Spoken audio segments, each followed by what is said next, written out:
कार्रवाई जारी निर्देशानुसार राजगीत के आधिकारिक संस्करण का विवादन किन किन अवसरों पे होगा, इसका उल्लेख आदेश में है।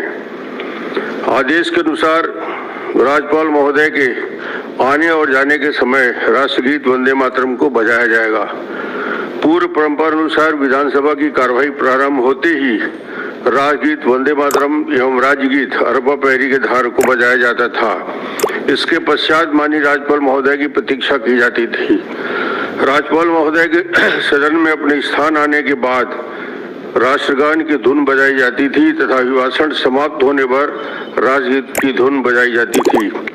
अतः अब माननीय राज्यपाल महोदय के आगमन पर सर्वप्रथम राष्ट्रगीत वंदे मातरम का वादन होगा। इसके पश्चात राष्ट्रगीत एवं राज्यगीत अरबा पैरी के धार बजाया जाएगा तथा माननीय सदस्य राज्यपाल महोदय द्वारा अभिभाषण को समाप्त हो जाने के बाद उसके प्रस्थान पूर्व राष्ट्रगीत वंदे मातरम एवं राष्ट्रगीत जन गण मन बजाया जाएगा। मैं समझता हूँ सदन इससे सहमत है। अब सदन माननीय राज्यपाल महोदय के आगमन की प्रतीक्षा करेगा एवं तत्पश्चात राष्ट्रगीत अरबा पैरी के धार होगा। माननीय सदस्य से अनुरोध है कृपया अपने स्थान पर खड़े हो जाएं।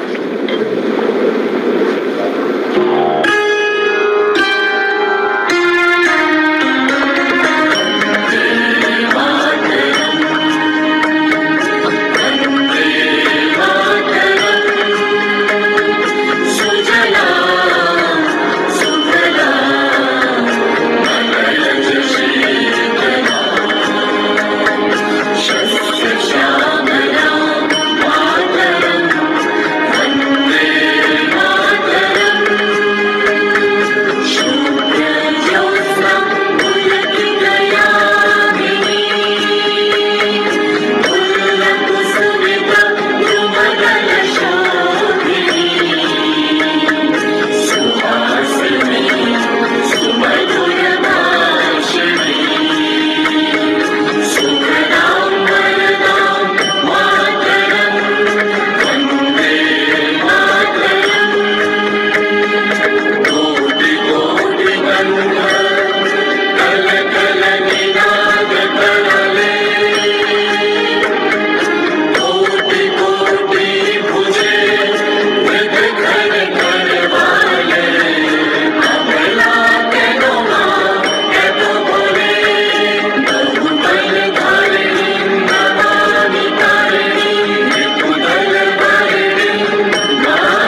राज्यपाल महोदय अपना अभिभाषण करेंगे। माननीय राज्यपाल महोदय।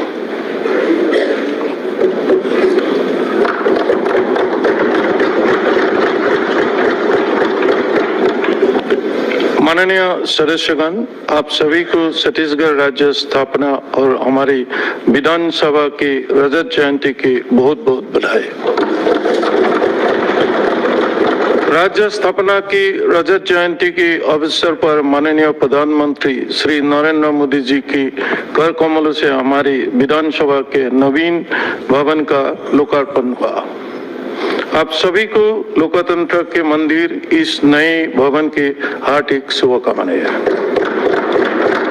प्रदेश की 7वीं विधानसभा के वर्ष 2026 में आयोजित इस प्रथम सत्र में आप सभी का हार्दिक अभिनंदन है। अब हमारे प्रदेश की विकसित राज्य की ओर अपना नया सफर शुरू किया है। सामूहिक प्रयत्न और संकल्प से निश्चित रूप से हम वर्ष 2047 तक विकसित राज्य का लक्ष्य प्राप्त करेंगे। भारत रत्न पूर्व प्रधानमंत्री स्वर्गीय अटल बिहारी वाजपेयी जी ने हमारे राज्य का निर्माण किया। उन्होंने जिस संकल्पता की लेकर छत्तीसगढ़ बनाया, उससे पूरा देश देखकर बहुत खुशी होती है। छत्तीसगढ़ में विकास की असीम संभावनाएं है। यहाँ की सरल, सहज और मेहनत कर जनता की बदौलत मेरी सरकार इन संभावनाओं को साकार करने के दिशा में कड़ी मेहनत कर रही है। मेरी सरकार की सर्वोच्च प्राथमिकता अंत्योदय का कल्याण है। मेरी सरकार के प्रत्येक नीति में यह सुनिश्चित की है, इसके लागू होने से आखिरी पंक्ति में खरे नागरिक को किसी तरह से लाभ मिलेगा। जब इस सोच के अनुरूप नीति बनाती है तो समावेशी विकास की दिशा में कदम सतत बढ़ जाते हैं। समावेशी विकास में महिला सशक्तिकरण की महत्वपूर्ण भूमिका है। मातृशक्ति की सशक्त बनाने मेरी सरकार की प्राथमिकता है। इसी सोच के साथ इस वर्ष की मातृ गौरव वर्ष के रूप में मनाया जा रही है। सामाजिक कल्याण के साथ तीव्र आर्थिक विकास के लक्ष्य के ध्यान में रखते हुए नए जमाने के अनुरूप मेरी सरकार में नवाचार भी क्या है, जिसका व्यापक असर प्रदेश के आर्थिक विकास के आंकड़ों में नजर आता है। माननीय सदस्यगण, विकास छत्तीसगढ़ और विकसित भारत का सपना तभी साकार होगा जब किसान मजबूत और समृद्धि होंगे। इसलिए मेरी सरकार उन्हें आधुनिक तकनीक से जोड़ने, फसल का उचित मूल्य दिलाने और बाजार तक उनकी आसान पहुंच सुनिश्चित करने के लिए निरंतर काम कर रहे हैं। इस वर्ष 25,26,000 किसानों से समर्थन मूल्य पर 141.0 लाख मीट्रिक टन धान खरीदा गया है और 33,431 करोड़ रुपए का भुगतान किया है। मेरी सरकार ने कृषक उन्नति योजना के तहत होली से पहले किसानों को 10,292 करोड़ रुपए का भुगतान करने का निर्णय लिया है। केंद्र से प्रधानमंत्री श्री नरेंद्र मोदी जी की सरकार भी किसान हितैषी सरकार है। छत्तीसगढ़ के 26,72,000 किसानों को प्रधानमंत्री किसान सम्मान निधि का लाभ मिल रहा है। मेरी